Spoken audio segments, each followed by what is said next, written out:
Morning students, welcome to CR international online study system. तो आज का जो हमारा टॉपिक है वो है वर्ड प्रॉब्लम्स इन एलपीपी। ठीक है, तो पहले वाले जो वीडियो थे उसमें मैंने आपको ये एक्सप्लेन किया था कि हम जो क्वेश्चंस होते हैं उसको कैसे सॉल्व करते हैं, बट उनमें इक्वेशंस हमें ऑलरेडी फॉर्मेशन मतलब इक्वेशन जो थी ऑलरेडी फॉर्म्ड थी ना। बट इसमें क्या है, पहले वर्ड प्रॉब्लम में पढ़नी है, समझनी है, उसके बाद इक्वेशन पहले फॉर्म करनी, then we will have to solve. Okay, और फिर हमें क्वेश्चन जो होगा, इसमें देखिए दो तीन तरह की प्रॉब्लम होती है। तो ये एक अलोकेशन प्रॉब्लम है, इसमें एक आएगी ट्रांसपोर्टेशन कॉस्ट से रिलेटेड प्रॉब्लम, वो भी मैं एक्सप्लेन करूँगा बाद वाले लेक्चर्स में, और एक होगी इनमें डाइट प्रॉब्लम्स। ठीक है, तो अभी हमारे ये अलोकेशन प्रॉब्लम मैंने ली है, तो क्वेश्चन मैं रीड कर देता हूँ पहले ताकि आपको समझ में आए।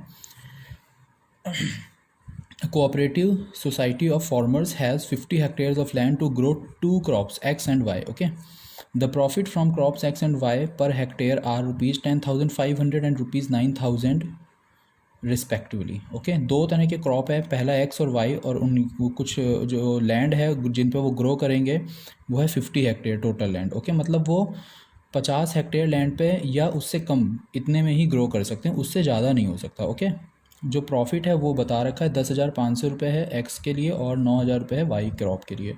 To control weeds a liquid herbicide has to be used for crops x and y at rates of ₹20 litres and ₹10 litres per hectare.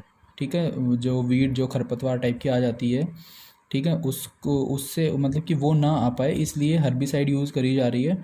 उसका जो रेट है वो भी यहाँ पे गिवन है। Further, no more than 800 litres herbicide should be used in order to protect fish and wild life using a pond which collects drainage from this land. Okay, इसमें ये बताया गया कि 800 लीटर से ज़्यादा हर्बिसाइड हमें यूज़ नहीं करना है, क्योंकि अगर उससे ज़्यादा ये यूज़ होगा तो जो वाइल्ड लाइफ या फ़िश वगैरह जो हैं वो हार्म होंगी, क्योंकि जो इसका ड्रेनेज है वो किसी पॉन्ड में जाता है।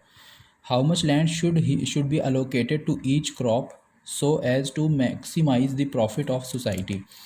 कितनी लैंड हमें अलोकेट करनी है हर एक क्रॉप के लिए, जिससे कि जो प्रॉफिट हो वो मैक्सिमाइज रहे। ओके, ठीक है, तो अब मैं क्वेश्चन स्टार्ट करता हूँ कि हम किस तरह से इसे सॉल्व करेंगे। ओके, तो अब देखिए कैसे सॉल्व करेंगे। सबसे पहले आप ये देखिए कि हमें जो डेटा है वो क्या क्या गिवन है, और according to given data we'll have to form the equations, क्योंकि जब तक इक्वेशन नहीं आएगी ना तब तक हम इसे सॉल्व भी नहीं कर पाएंगे। ये हमें बहुत ज़रूरी है याद रखना। ठीक है, तो देखिए स्टूडेंट ध्यान से, पहला जो डेटा हमें गिवन है ना वो दे रखा है प्रॉफिट से रिलेटेड। ओके, तो सबसे पहले देखिए लैंड को क्योंकि एलोकेट करना है तो मैं यहाँ पे लेट करना पड़ेगा, let x hectare of land, x comma y दोनों लेट कर लीजिए, of land is allocated for crops x and y respectively. ठीक है, मतलब मैंने x हेक्टेयर लैंड किसके लिए है, x क्रॉप के लिए, and y is for second one. Okay, अब देखिए यहाँ पे क्लियरली बता रखा है कि जो मैक्सिमम लैंड है वो 50 हेक्टेयर ही हो सकती है, और क्योंकि x वाला जो है उसके लिए हमने मान लिया कि x लैंड है, जो x हेक्टेयर लैंड है वो प्रोवाइड की जा रही है x क्रॉप के लिए, and for y it is y। तो हमारी जो पहली इक्वेशन होगी वो हो जाएगी x plus y less than equals to 50। देखिए इक्वल टू का सिंबल आपको हमेशा ही यूज़ करना। अब ये लेस देन क्यों हो रहा है वो मैं आपको एक्सप्लेन करता हूँ।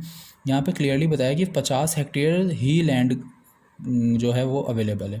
ठीक है, इट मीन्स कि 50 हेक्टेयर से ज़्यादा नहीं किया जा सकता है क्रॉपिंग, उससे कम हो सकती है। It's up to us. Okay, ये हमारे ऊपर है कि हम पूरी 50 भी यूज़ कर सकते हैं या उससे कम यूज़ करेंगे। ठीक है, तो ये जो कंस्ट्रेंट है ये किसके लिए है, ठीक है, ये हमारी जो बेसिकली ये इक्वेशन किसकी वजह से फॉर्म हुई है, ये हमारी फॉर्म हुई है लैंड की वजह से। तो हम यहाँ पे लिख सकते हैं अपने समझने के लिए कि ये बिकॉज ऑफ लैंड। तो यहाँ पे हम बता देते हैं कि forming equation from given data. ठीक है, तो ये लैंड कंस्ट्रेंट्स की वजह से था। नाउ दूसरा देखिए यहाँ पे क्या दे रखा है, प्रॉफिट भी दे रखा है 10,500। तो प्रॉफिट क्योंकि अब हमें यहाँ पे बोला गया मैक्सिमाइज द प्रॉफिट, प्रॉफिट को मैक्सिमम करना है, इसका मतलब जो हमारा फंक्शन बनेगा जेड वो प्रॉफिट से बनेगा। तो ये लास्ट में इक्वेशन लिखूंगा मैं। ओके, दूसरी इक्वेशन कैसे बनेगी, देखिए यहाँ पे 800 लीटर हर्बिसाइड बता रखा है। अच्छा, यहाँ पे बताया गया है कि ₹20 पर लीटर यूज़ हो रहा है किसके लिए, एक्स के लिए, और 10 लीटर हो रहा है वाई के लिए। इसका मतलब 20 लीटर एक्स के लिए है तो 20x हो जाएगा, 10 लीटर वाई के लिए तो 10y हो जाएगा। मैक्सिमम हम 800 लीटर्स ही यूज़ कर सकते थे, यानी या तो 800 या उससे कम हो सकता है, राइट। क्योंकि इसमें देखिए 10 कॉमन आ रहा है तो हम इसको ऐसे भी लिख सकते हैं 2x + y <= 80। ठीक है, तो अब हमारे पास पहली इक्वेशन ये मिल चुकी है, दूसरी ये मिल चुकी है, and x, y both are greater than equals to 0। आपको मैं पहले ही एक्सप्लेन कर चुका हूँ why these are always positive, because ये हमने लैंड को कंसिडर किया तो ये 0 तो हो सकते हैं या फिर पॉजिटिव होंगे, but it can not be negative. और इससे हमें ये भी पता लग गया है कि जो हमारा सॉल्यूशन आएगा it will be in first quadrant only, केवल और केवल फर्स्ट क्वाड्रेंट में ही आ सकता है। ठीक है, इक्वेशन फॉर्म हो चुकी है। अब हमारा काम आता है इनको ड्रॉ करने का ग्राफ पे। तो to draw on the graph पहले हम इसके लिए पॉइंट फाइंड करेंगे फर्स्ट इक्वेशन के लिए। तो मैं यहाँ लिख देता हूँ x + y = 50 and the second equation is 2x + y = 80। तो मैं इसके लिए यहाँ पे पॉइंट के लिए एक टेबल बना लेता हूँ छोटी सी, जिससे कि हमें जितना नीट और क्लीन आप वर्क करेंगे उतना ही आपको अच्छे से समझ में आएगा, राइट। तो पहली इक्वेशन में now when we put x = 0 we get y = 50, okay. और जब हम y को 0 करेंगे we get x = 50। Similarly in this equation when x = 0 y = 80 and when y = 0 we get x = 40, right. तो हमें देखिए दोनों इक्वेशन के लिए मिल चुके हैं डेटा। अब मुझे क्या करना है, ग्राफ ड्रॉ करना है। दो ही इक्वेशन यहाँ पे बननी थी क्योंकि एक डेटा हमें ये हर्बिसाइड का गिवन था, ये हर्बिसाइड वाला यूज़ कर लिया मैंने। एक डेटा मुझे लैंड के लिए गिवन था, वो मैंने यूज़ कर लिया। So we have two equation. Third ये है, ये बता रहा है कि फर्स्ट क्वाड्रेंट में है, और जो हमें जिसको मैक्सिमाइज़ करना है वो अभी हमें लिखनी पड़ेगी। ठीक है, तो यहाँ पे हम लिख देते हैं कि जो हमारा फंक्शन होगा वो क्या होगा, टू मैक्सिमाइज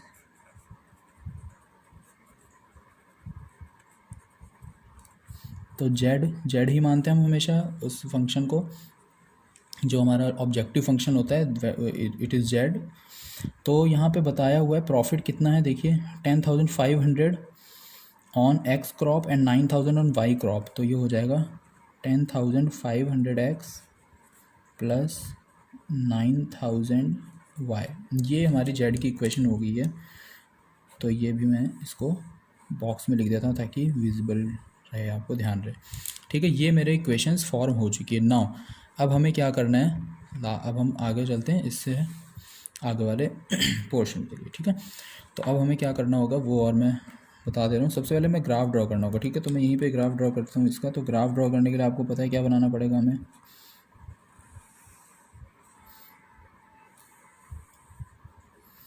तो ये मैं एक्स वाई प्लेन को यहाँ पे ड्रॉ कर दिया है। ठीक है, क्योंकि ये फर्स्ट क्वाड्रेंट में बनेगा इसीलिए मैंने केवल फर्स्ट क्वाड्रेंट को ही इसमें शो किया है, ओके। सेकंड और थर्ड को नहीं शो किया, फोर्थ को भी। अब देखिए पहली इक्वेशन है, पॉइंट क्या आ रहा है 0, 50 और 50, 0। तो हम 10, 10 मार्क या 20, 20 के मार्क के पॉइंट्स ले लेते हैं। तो ये मैंने ले लिया 20, 40, 60। ठीक है, और इधर हम ले लेते हैं 20, 40, 60 एंड 80, ओके। अब देखिए पहला पॉइंट क्या है 0, 50। तो 20, 40, 50, 50 विल बी देयर हेयर। तो ये हो गया हमारा पॉइंट 50, 0। ठीक, 0, 50 चाहिए तो 20, 40, ये हो गया हमारा 0, 50, ये पॉइंट हो गया। अब ये पहली लाइन है तो इसको मैं ड्रॉ करने के लिए क्या करूँगा, इन दोनों पॉइंट्स को आपस में ज्वाइन कर दूंगा। ठीक है, तो इनको ज्वाइन कर देते हैं।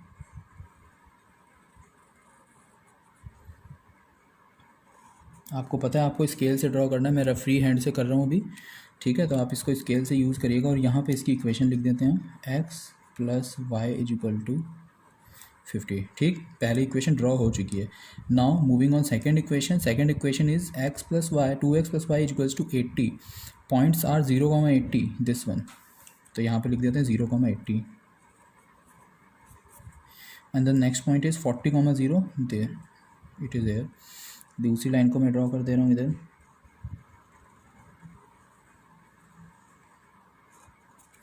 ये दूसरी लाइन ड्रॉ होगी, इसकी इक्वेशन लिख देते हैं। तो इसकी इक्वेशन है 2x + y = 80। देखिए दोनों इक्वेशन ड्रॉ हो गई हैं, ठीक है। और इसका पॉइंट भी यहाँ लिख देते हैं हम, जो है 40 और 0। इन पॉइंट्स को भी हम शो कर सकते हैं कि ये 20 है, ये 40 है, ये 60 है और ये 80 है। यहाँ पे भी लिख देते हैं 20, 40 ऑलरेडी है और ये 60। ठीक, तो ग्राफ ड्रॉ हो चुका है। अब एक चीज़ मैं आपको समझाता हूँ, ग्राफ को जल्दी से ड्रॉ किस तरह से करें हम, ठीक है। तो जल्दी से ग्राफ को ड्रॉ करने के लिए आपको क्या ध्यान रखना है वो देखिए। ये इक्वेशन जो हमारी बनी है लेस देन है, ये इक्वेशन जो हमारी बनी वो भी लेस देन है, दोनों लेस देन है। तो ये मैं आपको शॉर्ट ट्रिक बता रहा हूँ कि जो ग्राफ होगा ना उसमें ज़्यादा सोचना नहीं है। दोनों लाइन का वो कॉमन एरिया देखो जो जिसके लिए मतलब वो वाला एरिया देखना जहाँ पे ओरिजिन लाई करो। तो ओरिजिन इस वाले में लाई करो, मतलब दोनों लाइनों के लिए नीचे का एरिया आ रहा है ना। तो अब हम क्या करेंगे, इसको ही बस शेड कर देंगे। तो मैं इसे शेड कर देता हूँ।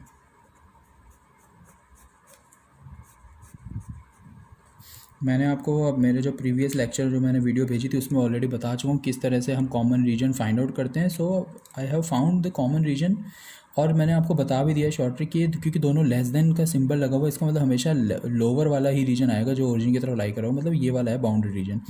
अगर यहाँ पर ग्रेटर देन का सिंबल होता ना तो फिर ये अनबाउंडेड रीजन, मतलब ये पूरा बाहर का रीजन आता, मतलब outer to both the equation, ठीक है। मीन्स टू, ये क्या हुआ, ये हुआ टूवर्ड्स द ओरिजिन, और वो कौन सा होता, अवे फ्रॉम ओरिजिन, ठीक है। लेकिन अभी ग्रेटर का सिंबल नहीं आ रहा है, सारे लेस देन के थे इसलिए ये हो गया। ग्रेटर का आएगा जब तो हम वो भी करेंगे, ठीक। तो ये हमने इक्वेशन ड्रॉ कर दी, ग्राफ ड्रॉ कर दिया। अब मैं यहाँ पे इसकी नेमिंग कर दे रहा हूँ O, A, B, C। तो यहाँ पे लिख देते हैं region OABC is the feasible region, ठीक है। और कॉर्नर पॉइंट्स लिख दे रहा हूँ मैं यहाँ पे, कॉर्नर पॉइंट्स आर। तो पहला कॉर्नर पॉइंट है O जो कि है ओरिजिन, इसको लिख दिया है। ए पॉइंट है 0,50। B is intersection point of both the line, से हमें फाइंड आउट करना पड़ेगा। तो मैं यहाँ पे फाइंड आउट कर लेता हूँ दोनों इक्वेशन के लिए, आप अपने कैलकुलेशन से फाइंड आउट कर लीजिएगा।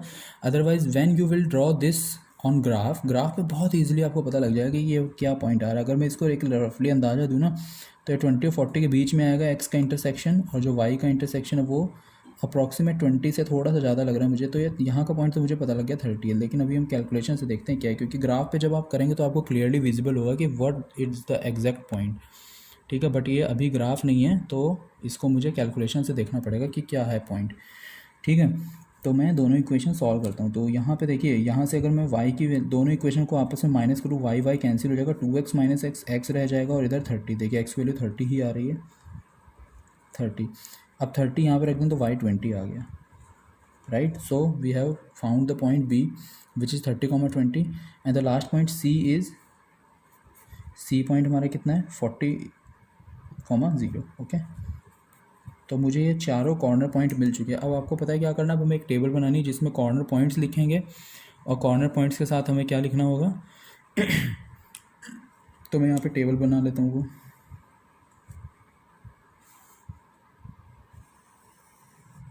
तो यहाँ पे लिख देते हैं कॉर्नर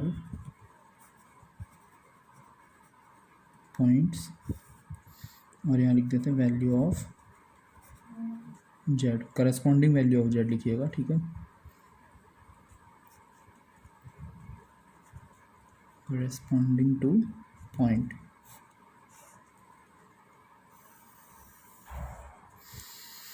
ये अंडरस्टूड है कि O पे तो 0 ही वैल्यू आनी है, तो मैं O को इसमें इंक्लूड नहीं करवा रहा हूँ, A से ही इंक्लूड कर रहा हूँ। तो A है 0,50, B कितनी है 30 और 20, एंड C, ठीक है। तो मैंने ये पॉइंट लिख दिया। अब इन पॉइंट पे ना करस्पॉन्डिंग वैल्यू ऑफ जेड देख लेते हो। जब ये जेड की इक्वेशन क्या है, जेड की इक्वेशन थी हमारे पास, जेड की इक्वेशन है 10,500x + 9,000y। तो इसमें हम यहाँ पे जब ये पॉइंट रखेंगे 0,50, तो 0 रखने पे ये तो 0 हो जाएगा। तो यहाँ आ गया 0 + 50 से ये मल्टीप्लाई होगा, तो 9 5 जो 45 हो जाएगा, 4 5 और 4 0 आ जाएंगे, मतलब कितना हो गया 4,50,000, ठीक है। 50 से मल्टीप्लाई करते ही। दूसरा पॉइंट है बी जब यहाँ पे रखेंगे तो 30 और 20, तो 30 रखने पे कितना हो जाएगा 10 × 5, तो ये हमें कैलकुलेशन करनी पड़ेगी। तो 30 इंटू ये हो जाएगा हमारे पास 30 × 10,500 315 और 000 प्लस 20 से 9,000 मल्टीप्लाई तो 180,040, तो ये इक्वल टू सॉल्व करके हमारा आ जाएगा 4,95,000। और लास्ट है 40 जब रखेंगे क्योंकि ये वैल्यू 0 हो जाएगी, 40,0 रखने पे 40 इसमें रखेंगे तो कितना हो जाएगा 105 × 4 420 और 3 zeros 23। तो देखिए अब हमें पता लग गया है कि जो हमारी वैल्यू जो आ रही है ये आ रहा है 4,50,000, ये आ रहा है 4,20,000 और ये आ रहा है 4,95,000। तो जो सबसे बड़ी वैल्यू आ रही है मिडिल वाली आ रही है, यही है मैक्सिमम, राइट। ये वैल्यू हमें मैक्सिमम मिल चुकी है। अब हमें क्या करना था, मैक्सिमम वैल्यू ही ढूंढनी थी क्योंकि इसने बोला था so that the maximise the profit, overall profit, right. Profit का मतलब है ओवरऑल प्रॉफिट। ओवरऑल कैसे होगा, जो एक्स और वाई दोनों क्रॉप का होगा, राइट। तो ये आ चुका है, तो मैक्सिमम हमें पता लग गया है। तो अब हमें क्योंकि वर्ड प्रॉब्लम था तो answer should be in word formation, right. तो अब हमें लास्ट जो स्टेप बची है वो यही बची कि हमें आंसर लिखना है। तो हम आंसर क्या लिखेंगे, अब हम आंसर लिखेंगे क्योंकि एक्स और वाई हमने लेट क्या किए थे, देखिए एक्स हमने लेट किया था अमाउंट ऑफ लैंड के लिए बेसिकली ना, कि जो लैंड है वो कितना ले रहे हैं। तो एक्स और वाई दोनों हेक्टेयर्स में थे, तो हमें मिल चुके हैं एक्स कितना मिला 30 हेक्टेयर और वाई कितना है 20 हेक्टेयर, राइट। तो अब हम यहाँ पे लिख देंगे कि 30 hectare and 20 hectare of land for crops x and y respectively is allocated. बस यही हमारा आंसर है, ठीक है। तो इस तरह से आप पूरा क्वेश्चन सॉल्व कीजिएगा, ठीक है। इसको वीडियो जो है मैंने बनाई है, आप इस ध्यान से देखेंगे फिर इसको आपको बहुत इजीली समझ में आएगा क्योंकि बहुत इजी लैंग्वेज में ही मैंने लिखा है और जितना चीज़ इंपॉर्टेंट है ना उतना ही लिखा है। तो प्लीज़ ऐसे ही क्वेश्चन करिएगा, इसको और मिनिमाइज़ करने का या इसको और कंप्रेस करने की कोशिश मत करना आप, क्योंकि बोर्ड एग्ज़ाम है, आपको पता ही है बोर्ड में जिस तरह से लिखना है बिल्कुल वही मैंने आपको बताया कि कंस्ट्रेंट्स लिखने होते हैं, इक्वेशन फॉर्म करनी होती है, ये टेबल बनानी होती है, उसके बाद में ये ग्राफ बनाना है, शेडेड रीजन शो करना है which will be the feasible region, then you will have to find the points, then make a table like this which will represent corner points and the value of z, right, and then you will put all the corner points one by one in the equation of z which will be our function, right। कौन सा function होता है ये वाला होता है हमारा जो हमें फाइंड आउट करना, मतलब ठीक। तो z हम ऑलरेडी यहाँ पे लिख ही चुके हैं, उसमें वैल्यू रखेंगे, then we check at which point the value of z is maximum और minimum depending on the question में मैक्सिमम पूछा गया था, मैक्सिमाइज करना बोला गया था, इसलिए मैक्सिमम वाला ही हमें फाइंड आउट करना है, ठीक है। तो ये हमारे आंसर आ चुके हैं। इस तरह से आप वर्ड प्रॉब्लम पूरी लिखिएगा, ठीक है। Thank you.